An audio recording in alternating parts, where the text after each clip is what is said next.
जो विजयी हुए हैं भारतीय जनता पार्टी के प्रत्याशी, उनमें से 3 इस वक्त हमारे साथ हैं। हमारे साथ हैं धर्मेंद्र भारद्वाज, जो मेरठ गाजियाबाद क्षेत्र से चुने गए हैं, एमएलसी भाजपा के विजयी प्रत्याशी हैं। हमारे साथ हैं अविनाश सिंह चौहान, कानपुर फतेहपुर क्षेत्र से चुने गए हैं, भाजपा के विजयी प्रत्याशी हैं। और हमारे साथ है रामचंद्र प्रधान, जो लखनऊ उन्नाव क्षेत्र से चुने गए हैं और वो भी भाजपा के विजयी प्रत्याशी हैं। इसके अलावा सुभाष यदुवंशी भी हमारे साथ जुड़ गए हैं, बस्ती क्षेत्र से भाजपा के विजयी प्रत्याशी हैं। बहुत बहुत स्वागत आप सभी का और विजय की बहुत बहुत बधाई आप सभी को। और सबसे पहले हम धर्मेंद्र भारद्वाज जी से ही बात की शुरुआत करेंगे। भारद्वाज साहब, एक बार फिर से आपको बहुत बहुत बधाई। अभी हम देख रहे थे कि आप कैसे भावुक हो गए जब आपके पिता का जिक्र हुआ। तो ये जो विजय है आपके लिए क्या मायने रखती है? आपके आंसुओं ने साफ कर दिया, लेकिन ये विजय प्राप्त कैसे हुई, इसके बारे में हमारे दर्शकों को जरूर बताइए। मैं तो सबसे पहले भारतीय जनता पार्टी के शीर्ष नेतृत्व का धन्यवाद देना चाहता हूं, जिन्होंने मुझ जैसे छोटे कार्यकर्ता को टिकट दे करके और विधान परिषद भेजने का काम किया। मैं एक गरीब ब्राह्मण परिवार से जन्मा, एक छोटा सा कार्यकर्ता बनकर भारतीय जनता पार्टी की सेवा कर रहा था और बुला कर के टिकट दिया शीर्ष नेतृत्व ने और हमारे क्षेत्रीय टीम ने। उनका सभी का मैं धन्यवाद देता हूं, अभिनंदन करता हूं और नतमस्तक होकर प्रणाम करता हूं। और इस जीत का श्रेय मैं भारतीय जनता पार्टी के सभी छोटे से छोटे कार्यकर्ता, क्या पन्ना प्रमुख हो या मेंबर ऑफ पार्लियामेंट हो या विधायकगण हो या जिला पंचायत अध्यक्ष हो, सभी का मैं धन्यवाद देता हूं कि जिन्होंने धर्मेंद्र भारद्वाज बनकर अपना चुनाव मान करके ये चुनाव लड़ाया और एक ऐतिहासिक जीत मुझे दिलाई। इसके लिए मैं सभी का धन्यवाद करता हूं, अभिनंदन करता हूं। जी, अविनाश सिंह चौहान भी हमारे साथ हैं, कानपुर फतेहपुर क्षेत्र से चुने गए हैं। चौहान साहब, आपको भी बहुत बहुत बधाई। आप अपनी जीत के पीछे सबसे बड़ा फैक्टर क्या मानते हैं?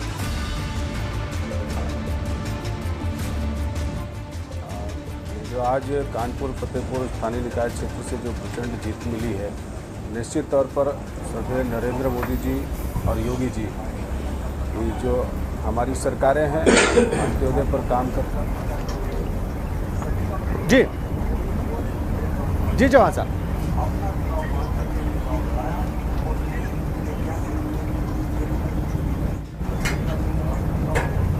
हम रामचंद्र प्रधान जी से भी बात करेंगे। आपके पास वापस आएंगे हम चौहान साहब। रामचंद्र प्रधान जी, आप लखनऊ उन्नाव क्षेत्र से चुने गए हैं और चूंकि ये प्रदेश की राजधानी का भी इलाका है, इसलिए भी आपकी जीत बहुत मायने रखती है। हम देख रहे थे कि एक नई थार गाड़ी अभी खड़ी थी और उस पर अंकित था कि ये विधान परिषद के सदस्य हैं। तो बहुत बहुत बधाई। आपके चेहरे पर भी विजय का जो है वो रिफ्लेक्शन दिखाई दे रहा है। क्या कारण रहा आपकी इस विजय का?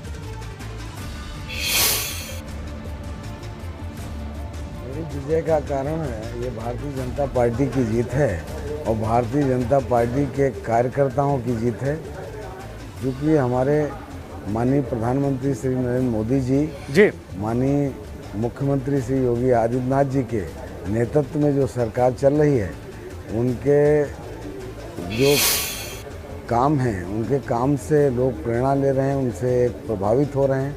उसकी वजह से और हमारे कार्यकर्ताओं ने जो मेहनत किया, भले ही हम लोग सत्ता में रहे, लेकिन सत्ता का कोई उपयोग न करते हुए चुनाव को चुनाव के तरीके से लड़ा। लोकतांत्रिक तरीके से भारतीय जनता पार्टी ने चुनाव लड़ा और उसी का परिणाम है जो कार्यकर्ताओं ने एक एक वोट पर अपना काम किया, सबसे मिले, सबसे व्यवहारिक रूप से मिलने के बाद उनसे वोट हासिल किया।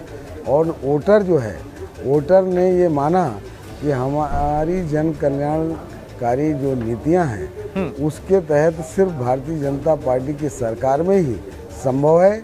इसलिए लोगों ने बहुत उत्साह के साथ भारतीय जनता पार्टी के पक्ष में वोट किया। ठीक है, सुभाष यदुवंशी भी हमारे साथ जुड़े हुए हैं, बस्ती क्षेत्र से चुने गए हैं, बस्ती क्षेत्र से विजयी हुए हैं। यदुवंशी जी को भी बधाई दी जाए। बहुत बहुत बधाई आपको सुभाष यदुवंशी जी चुने जाने के लिए और विधान परिषद में पहुंचने के लिए। ये बताइए, सभी आप लोग जो है, जो भाजपा के प्रत्याशी हैं, वो नेतृत्व का आभार व्यक्त कर रहे हैं और सरकार की योजनाओं को, उनकी नीति को इसके लिए जिम्मेदार बता रहे हैं। लेकिन ये चुने हुए लोगों ने आपको वोट किया है, तो वो चुने हुए लोग किस नीति से सबसे ज्यादा लाभान्वित हुए और प्रभावित हुए, जिसकी वजह से उन्होंने आपको वोट किया? यदुवंशी जी, देखिए, माननीय प्रधानमंत्री श्री नरेंद्र मोदी जी के नेतृत्व में और प्रदेश में माननीय मुख्यमंत्री श्री योगी आदित्यनाथ जी के नेतृत्व में पंचायती राज को ले लीजिए, चाहे प्रधानों के ले लीजिए, चाहे किसानों की आय दुगनी करने को ले लीजिए, चाहे आप ग्राम जीवन के विभिन्न भागों में बहुत सारी योजनाएं नीचे आई हैं जिनसे वो लाभान्वित हैं और सरकार लगातार कृषि पर, किसानों पर और इन लोगों पर काम कर रही। ये पंचायत के प्रतिनिधि चुने हुए इसमें वोट देते हैं, तो वो सारे लोग देख रहे हैं कि पहले की सरकारों में और अब वर्तमान की सरकार में क्या बेसिक डिफरेंस है, वो इस बात को फील भी कर रहे हैं। और ये एक बहुत बड़ा कारण है जिसके कारण उन्होंने इस चुनाव में भी हम सब लोगों को विजयी बनाया है। दूसरा कि हमारे प्रदेश अध्यक्ष जी और महामंत्री संगठन श्री सुनील बंसल जी के नेतृत्व में संगठन का जो एक स्टील स्ट्रक्चर है, जो इस्पाती ताकत नीचे तक बनी हुई है, बूथों से लेकर ऊपर तक, उसका भी बहुत बड़ा योगदान इस जीत में है, जिससे के कारण हम लोग लगातार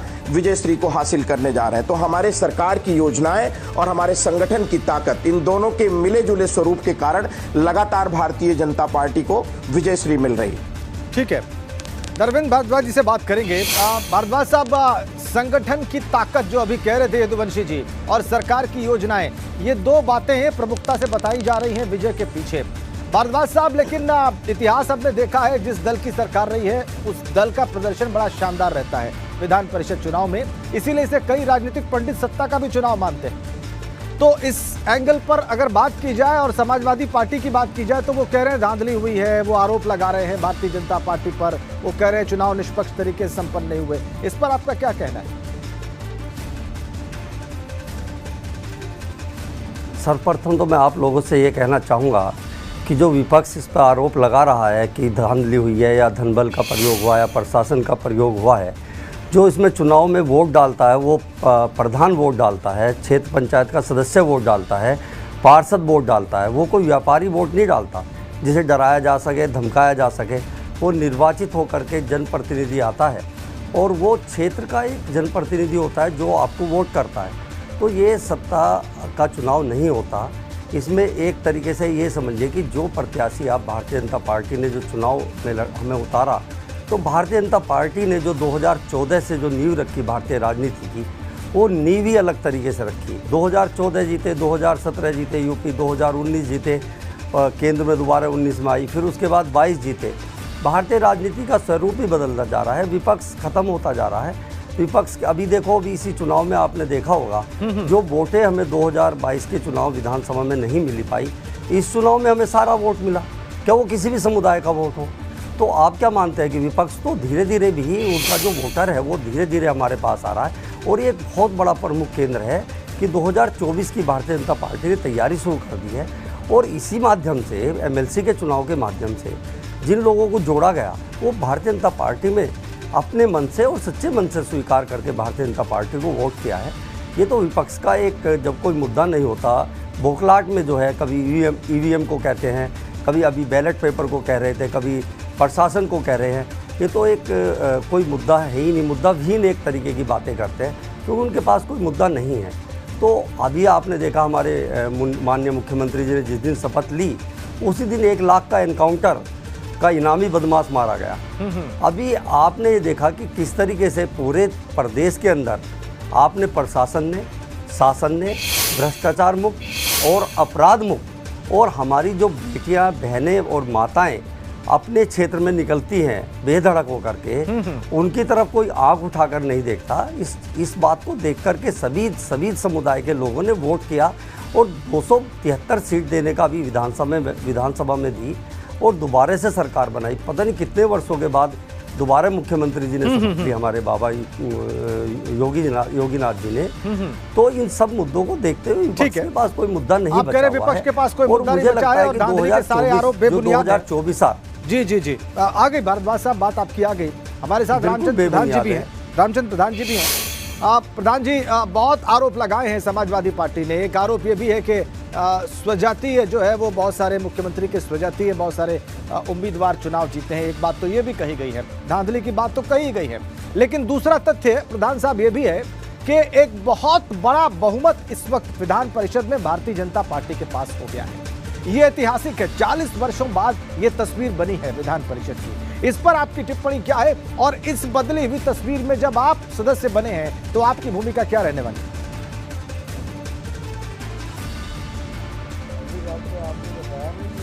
समाजवादी पार्टी ने एक आरोप लगाया कि मुख्यमंत्री जी के ऊपर जाति का आरोप लगाया समाजवादी पार्टी ने, तो उस पर मैं कहना चाहता हूँ कि भारतीय जनता पार्टी ने सबका साथ, सबका विकास, सबका विश्वास पे काम किया है। और इसमें उनकी लिस्ट देख लीजिए जो समाजवादी पार्टी की लिस्ट थी, उसमें किस बिरादरी के लोग हैं, और भारतीय जनता पार्टी की लिस्ट देख लीजिए उसमें किस बिरादरी के लोग हैं। इसमें सभी समायोजित किए गए हैं, सभी समाज के लोगों को सम्मान देने का काम भारतीय जनता पार्टी ने किया है। पहली बात तो ये। दूसरी बात ये है कि समाजवादी पार्टी तो वो एक कहावत है ना कि सूप बोले तो बोले, चलनी क्या बोले जिसमें 72 छेद। समाजवादी पार्टी के लोग यही करते आए हैं। इसीलिए चूँकि वो 2016 में जब इस चुनाव हुआ था विधान परिषद का, तो उनकी सरकार थी। उस सरकार में उन्होंने जोर जबरदस्ती धमका के, हड़का के हमारे लखनऊ उन्नाव के प्रत्याशी को ही धमका के, डरा के इस तरह से उसको पर्चा वापस करा दिया। तो अब की चुनाव हुआ तो अब वो जैसा वो किए हैं वैसा दूसरे से सोचते हैं, जबकि भारतीय जनता पार्टी का ना तो ये कल्चर रहा है, ना ही ये भारतीय जनता पार्टी करती है। भारतीय जनता पार्टी का लोकतांत्रिक व्यवस्था में विश्वास है और उस विश्वास के तहत चुनाव लड़ा है भारतीय जनता पार्टी ने। और मैं पहले ही बता चुका आपको कि चूँकि ये इस व्यवस्था में जो कि ये सारे वोटर होते हैं, प्रधान, बीडीसी, जिला पंचायत के सदस्य, सभासद आदि लोग, जो ये सब चुने हुए प्रतिनिधि होते हैं। ये भी कहीं न कहीं जनता से कुछ कह के आए हैं, कुछ जो समाजवादी पार्टी ने खुद किया है वही आप पर आरोप लगा रहे हैं, लेकिन आप ऐसे नहीं हैं, आप उनसे बहुत अलग हैं। चौहान साहब, आपकी क्या भूमिका रहेगी अब जबकि आप निर्वाचित हैं, जबकि आप चुन लिए गए हैं? इस प्रचंड बहुमत का जो आंकड़ा है भाजपा के पास, उसमें आप भी एक सदस्य हैं, आपका क्या कंट्रीब्यूशन होने जा रहा है? सबसे सर्वप्रथम तो जो तीनों जिलों के सम्मानित मतदाताओं ने जिस प्रकार से नरेंद्र मोदी जी और योगी जी के नेतृत्व वाली सरकारों पर अपनी आस्था और विश्वास को व्यक्त किया है, मुझे लगता है कि इस देश में पहली बार हुआ है जब गांव, गरीब, किसान, मजदूरों के लिए समर्पित और अंत्योदय पर काम करने वाली सरकार को लेकर के तीनों जिलों के मतदाताओं ने प्रचंड जीत दिलाने का काम किया है। मेरी कोशिश होगी कि मेरे तीनों जनपदों के सम्मानित मतदाताओं के मान सम्मान, स्वाभिमान और जनपद के विकास को लेकर के 365 दिन और 24 घंटे समर्पित होकर के और इस विकास की गंगा को आगे बढ़ाने का काम करूंगा। और आदरणीय नरेंद्र मोदी जी के जो सपनों का भारत है कि हमारी सरकारों का पथ अंत्योदय है, हमारी सरकारों का लक्ष्य अंत्योदय है और हमारी सरकारों का प्रण अंत्योदय है।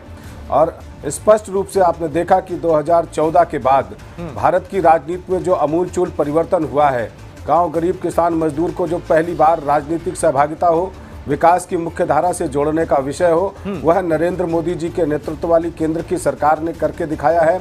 और उत्तर प्रदेश में आदरणीय योगी आदित्यनाथ जी के नेतृत्व में 2017 से हमारी प्रदेश की सरकार ने उत्तर प्रदेश के गांव, गरीब, किसान, मजदूरों को समर्पित होकर के जिस समर्पण के साथ योगी आदित्यनाथ जी के नेतृत्व में उत्तर प्रदेश की सरकार ने काम किया, निश्चित तौर पर आज यह विजय जो पूरे उत्तर प्रदेश में मिली है वह मोदी जी और योगी जी की कुशल नेतृत्व के कारण मिली है।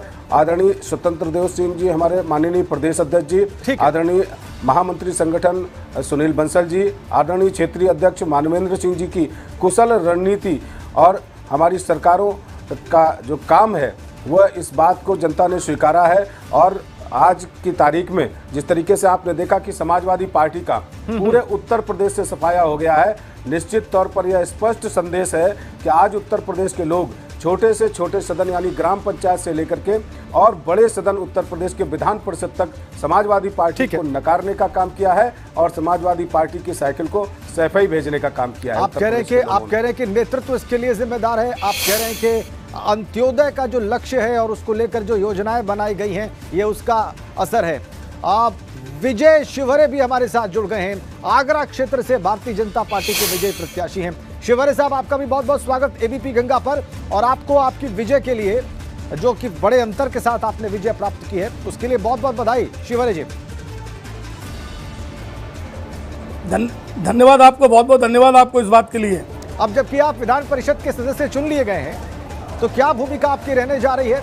आप किस तरीके से आने वाले जी। वर्षों में, आने वाले समय में काम करेंगे और अपनी भूमिका निभाएंगे, हमारे दर्शकों को बताएं। देश के यशस्वी प्रधानमंत्री जी नरेंद्र भाई मोदी जी और प्रदेश के यशस्वी मुख्यमंत्री योगी आदित्यनाथ जी की जन कल्याणकारी योजनाओं के माध्यम से सबका साथ, सबका विकास, सबका विश्वास, चौमुखी विकास हो मेरा, सुरक्षा हम जी। दे सकें, विकास हम दे सकें, सुशासन हम दे सकें।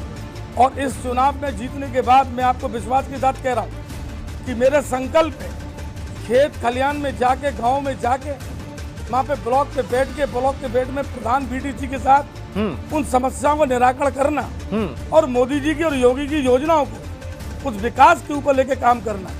जात पात से, पंथ से उठकर, दलगत राजनीति से उठकर हम विकास के लिए काम करेंगे। और ऐसा लग रहा है आपको देख के, जैसे आपको ये संकल्प माला हमारा। पहनाई गई है शिवरे साहब, ऐसा लग रहा है कि आप विजय जुलूस में थे और हम लोग को जानकारी भी प्राप्त है कि लगातार विजय की जब घोषणा हुई है उसके बाद से आप विजय जुलूस में ही शामिल थे। 8 घंटे का मेरा विशाल जुलूस था, मेरा विजय जुलूस 8 घंटे का। तो इसमें इस विजय में इतना उत्साह क्यों मिल रहा है जनता का आपको? प्यार है जी, इतना उत्साहित क्यों है जनता? विजय होती है, पराजय होती है, लेकिन ये कुछ अलग सा है, ऐसा क्यों? भारतीय जनता पार्टी का निष्ठावान कार्यकर्ता हूँ, 30-32 वर्ष से काम कर रहा हूँ। जनता के बीच में, सामाजिक क्षेत्र में मैंने काम करा है और खास तौर से नीचे तबके के बीच में मैंने बहुत काम करा है। उनका प्यार और दुलार मुझे मिल रहा है। उनका प्यार और दुलार मिल रहा है। और समाजवादी पार्टी इन सब के बीच में बड़े गंभीर आरोप लगा रही है। मैंने जो दूसरे विजयी उम्मीदवार हैं उनसे भी ये सवाल किया, वो धांधली की बात कर रहे हैं, वो दूसरे सवाल उठा रहे हैं, वो चुनाव की पूरी प्रक्रिया पर सवाल उठा रहे हैं और साथ में भारतीय जनता पार्टी पर सवाल उठा रहे हैं। आप कह रहे हैं आप 32 सालों से जुड़े हैं बीजेपी से एक कार्यकर्ता के तौर पर, तो आप इन आरोपों को कैसे देखते हैं?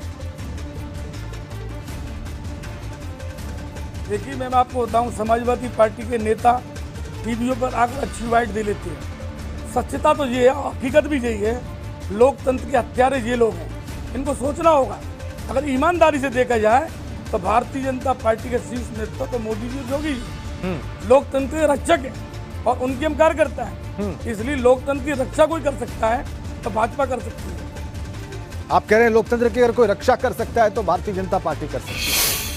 हमारे साथ 5 विजयी प्रत्याशी इस वक्त जुड़े हुए हैं और आगे एक और डॉक्टर पीके श्रीवास्तव, एक और विजय प्रत्याशी हैं, वो प्रयागराज क्षेत्र से जीते हैं, प्रयागराज कौशाम्बी क्षेत्र से।